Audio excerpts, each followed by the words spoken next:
کچھ نبی کے لیے قربان ہے۔ سوچ دیکھیے صحابہ کی، الگ الگ دونوں سوچ رہے ہیں، ایک سوچ رہے ہیں کہ ہم آدھا لے کر جائیں،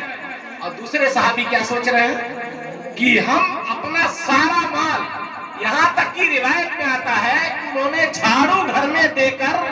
جھاڑو بھی سامان کے ساتھ رکھ دیا، یہ بھی نبی کے قدم میں ڈال دیا۔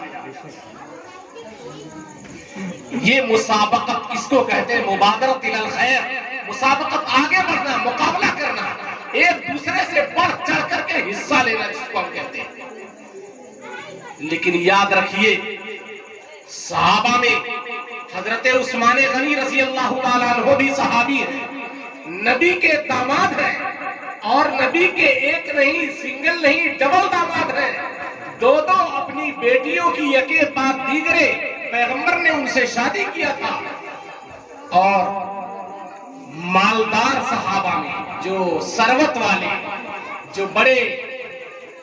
مالداروں میں اور معتمد لوگوں میں جن کا شمار ہوتا تھا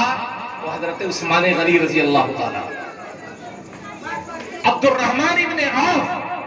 تاجروں میں سے بڑے مالدار صحابہ میں سے جن کا شمار ہوتا تھا۔ ان لوگوں کے پاس مال کتنا رہتا تھا کوئی دوسرا اندازہ نہیں لگا پاتا، مگر نبی کے جانثار صحابہ کبھی بھی مقابلہ نہیں کرتے تھے کہ ہمارا مال عثمان غنی کے مال سے بڑھ جائے، ہماری تجارت عبد الرحمن ابن عوف کی تجارت سے آگے بڑھ جائے۔ لیکن یہ سارے صحابہ تمنا رکھتے تھے کہ ہم خیر کے معاملے میں، نیکیوں کے معاملے میں اور نبی کے فرمان پر عمل کے معاملے میں ہم سب سے آگے بڑھ جائیں۔ تو نیکیوں کے معاملے میں صحابہ آگے بڑھنے کے لیے کوشش کرتے تھے،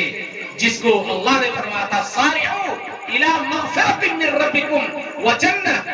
اللہ سے مغفرت مانگنے کے لیے آگے بڑھو، جنت کی طلب میں تم آگے بڑھو۔ جو اتنی بڑی جنت اللہ نے تیار کر رکھی ہے، جتنا بڑا زمین و آسمان ہے اتنی چوڑائی جنت کی ہے، اور اللہ نے فرمایا کہ اس کو ہم نے ان برگزیدہ شخصیتوں کے لیے تیار کر رکھا ہے جن کو میں دنیا میں بھیجتا ہوں، اور دنیا میں جانے کے بعد جب ہوش سنبھالتے ہیں تو سب سے پہلے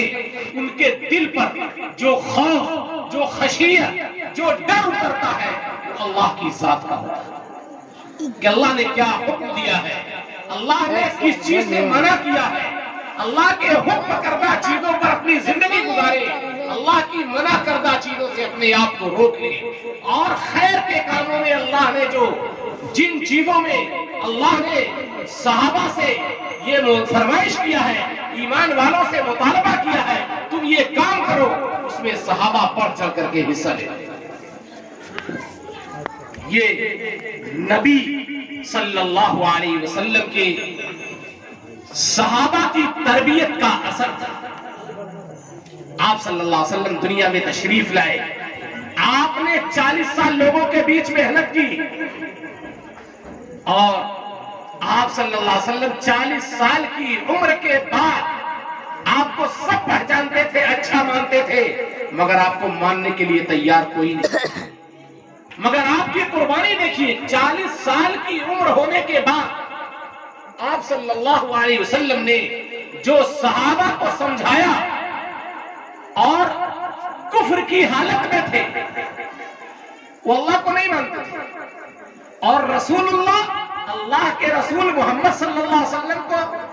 محمد ابن عبداللہ تو مانتے تھے کہ عبداللہ کے فرزند ہیں، عبداللہ کے لڑکے ہیں،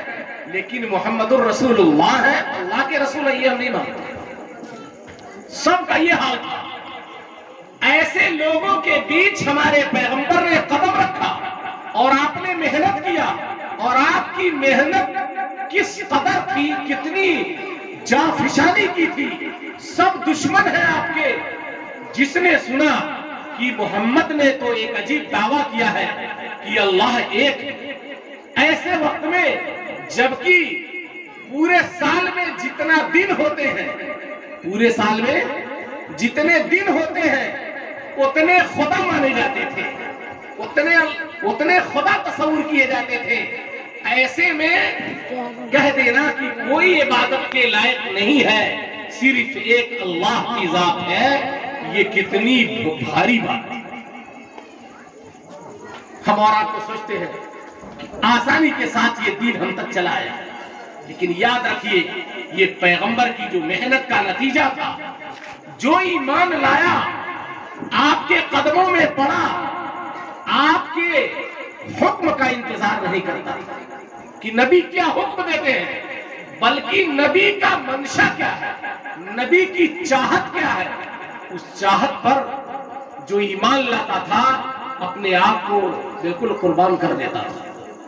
اسی کا نتیجہ تھا کہ صرف 23 سال کی مدت میں 13 سال مکہ اور 10 سال مدینے میں محنت کرنے کے بعد، جانتے ہیں صحابہ کی تعداد، نبی کے ماننے والوں کی تعداد کتنی ہوئی؟ جتنے دنیا میں پیغمبر آئے سوالات، اتنے ہمارے آقا مولا محمد الرسول اللہ کے جانثار صحابہ تیار ہیں۔ آپ دنیا سے تشریف لے گئے، 1.25 لاکھ ایسے تھے کہ ان کے سمجھ میں نہیں آ رہا تھا کہ یہ ہمارے نبی ہمارے بیچ سے کیسے چلے جائیں۔ ماننے کے لیے نہیں تیار تھے کہ نبی کا انتقال ہو گیا، یہ نہیں ماننے کے لیے تیار تھے، اتنی محبت تھی۔ اور نبی نے فرمایا بھی تھا کہ کوئی مومن ہو ہی نہیں سکتا جب تک کہ اس کے نزدیک میں اتنا پسندیدہ اور محبوب نہ بن جاؤں کہ اتنا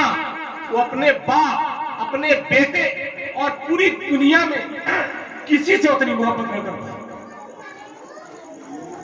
اگر کسی کی محبت ٹکرا جائے کہ پیغمبر کی محبت کم ہو جائے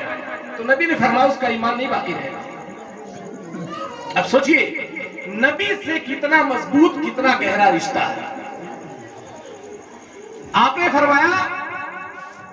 کسی آدمی کے اندر جو خواہشات دل میں ابھرتی ہیں، طبیعت میں جو پیدا ہوتی ہے، جب تک اس کی ساری خواہشات، تمام تر خواہشات پابند اور تابع نہ ہو جائے اس چیز کے جو میں لے کر دنیا میں آیا ہوں، اس وقت تک مومن نہیں ہو سکتا۔